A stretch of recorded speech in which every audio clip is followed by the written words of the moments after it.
Hello guys, welcome to another video of stock market friends. Tipco engineering limited guys, इस IPO का आज day 3 का subscription open हो जाएंगे। लाइव सब्सक्रिप्शन लास्ट डे है, तो फाइनल डिसीजन क्या है, अप्लाई करिए या फिर नहीं, परफॉर्मेंस कैसा रहा, फाइनल डिसीजन क्या चाहिए गाइस इसमें, और क्या डिसीजन ले जाएगा, इन सभी पॉइंट्स डिस्कस करेंगे। और ये कोई रिकमेंडेशन वीडियो नहीं है सर, जो भी फाइनल डिसीजन होगा अपने रिस्क पर ही लीजिएगा।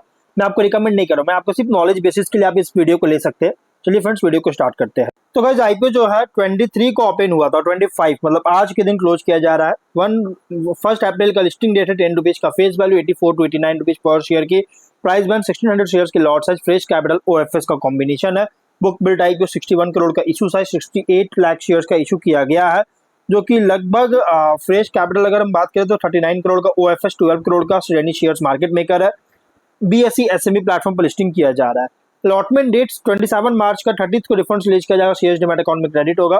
ऑफर दिया गया है क्यूआईबी, एंकर इंक्लूड नहीं करेंगे, जो कि लगभग अगर देखा जाए तो ऑफर जो दिया गया है, अगर यहाँ बात करें तो जो कि यहाँ पे ऑफर जो दिया गया है क्यूआईबी एंकर इंक्लूड नहीं करेंगे। 17% का big H N 8.5, small H N 4.3, retail में 29.9% ऑफर दी गई है।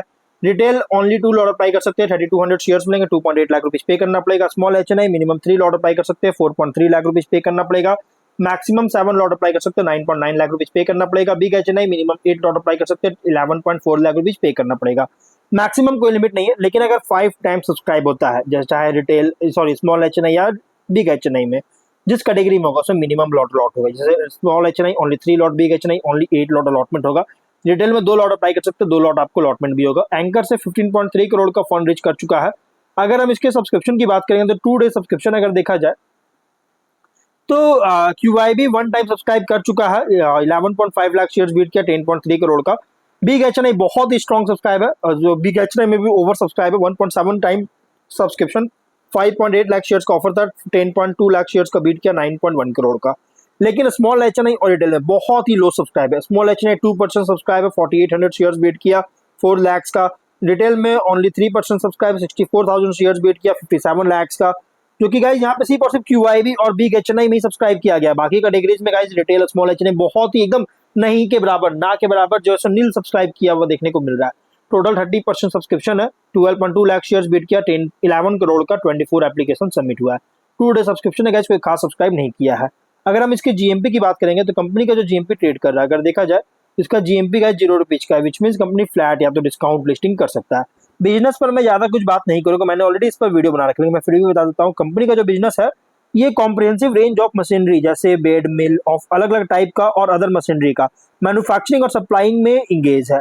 और कंपनी का अगर हम फाइनेंशियल की बात करेंगे तो टॉप एंड बॉटम लाइन में अच्छी ग्रोथ देखने को मिल रहा है, जो कि 24 में रेवेन्यू 101.3 करोड़ का और प्रॉफिट है 8.4 करोड़ का। 25 में 133 करोड़ का रेवेन्यू, 15.6 करोड़ का प्रॉफिट है। और अगर हम बात करेंगे इस कंपनी के आगे अगर देखा जाए तो फॉर 9 मंथ्स में 86 करोड़ का रेवेन्यू है, 13.2 करोड़ का प्रॉफिट, जो कि अच्छी ग्रोथ देखने को मिला है टॉप एंड बॉटम लाइन में। लेकिन गाइस कंपनी का 24 से बॉटम लाइन जो है ना, प्रॉफिट जो है बूस्टेड देखने को मिला है, जो कि सिर्फ डाउट क्रिएट नहीं कर रहा है, बल्कि सस्टेनेबिलिटी को लेकर भी कंसर्न रेज कर रहा है आगे चलकर।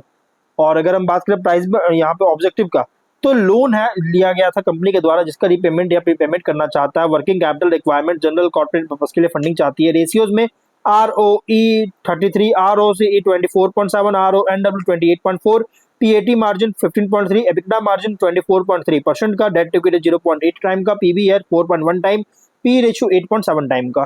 प्रोमोटर होल्डिंग है प्री इशू 87.2% का, और मार्केट कैप 184.8 करोड़ के अराउंड होगा। तो कंपनी का जो प्राइस बैंड रखा गया, अगर देखा जाए तो करंट फाइनेंशियल डेटा के अकॉर्डिंग बहुत ही शानदार अच्छी प्राइस रखी गई है, क्योंकि देखिए पी रेशियो जो है ना बहुत ही लो देखने को मिल रहा है, क्योंकि बम्पर प्रॉफिट इस बार जनरेट किया रिसेंट ईयर्स में, और उसके बावजूद भी पी रेशियो बहुत ही लो है। इसलिए गाइस कंपनी जैसे एक शानदार प्राइस पे आईपीओ लेकर आया है। और देखिए कंपनी जो है ना हाई कस्टमर और सप्लायर कंसंट्रेशन है, क्योंकि टॉप 10 कस्टमर्स का कंट्रीब्यूशन रेवेन्यू का है 78.8%, और टॉप 10 सप्लायर्स जो है 59.9% का, जो कि सप्लायर्स पर डिपेंडेंस है, जो कि और लॉन्ग टर्म सप्लाई एग्रीमेंट का भी एब्सेंस है, कमी देखने को मिला है, जिसे बिजनेस कंटिन्यूटी को इंक्रीज कर सकता है, प्रोक्योरमेंट रिस्क भी हो सकता है, और रेवेन्यू जोग्राफिकली कॉन्सेंट्रेटेड भी है। जैसे उत्तर प्रदेश, राजस्थान और हरियाणा से 25 फाइनेंशियल ईयर में 73% का कॉन्ट्रीब्यूशन था रेवेन्यू कॉन्ट्रीब्यूशन।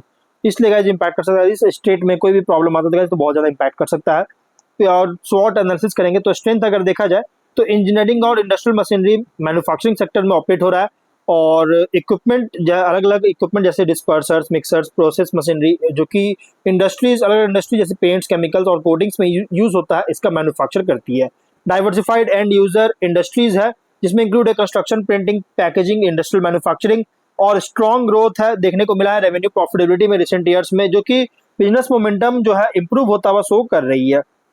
और इन हाउस मैन्युफैक्चरिंग कैपेबिलिटी है जिससे प्रोडक्ट क्वालिटी और कस्टमाइजेशन जो है इम्प्रूव सपोर्ट करता है।